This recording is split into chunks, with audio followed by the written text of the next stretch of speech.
हर गांव के पास एक दास्तान होती है। दास्तान जिसे लोग कहानी समझकर भूल जाते हैं, लेकिन गांव के बुजुर्ग कहते हैं हर अफसाने के पीछे एक सच छुपा होता है। ये कहानी है एक दरख्त की, एक ऐसा दरख्त जो सदियों से वहीं खड़ा है, गांव के किनारे, पुराने शमशान के पास। दिन के उजाले में ये बिल्कुल आम सा लगता है, लेकिन जैसे ही अंधेरा गहरा होता है और चांद अमावस की रात छुप जाता है, तब उसका असल रूप सामने आता है।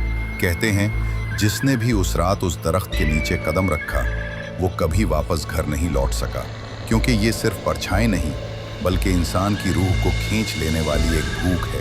हवा चलती है तो उसके पत्ते आवाज़ नहीं करते, बल्कि इंसानों की चीखों की गूंज सुनाई देती है, और जो उसके ठंडे काले तने को हाथ लगाता है, उसे ऐसा लगता है जैसे बर्फीली उंगलियां उसके दिल को जकड़ रही हों।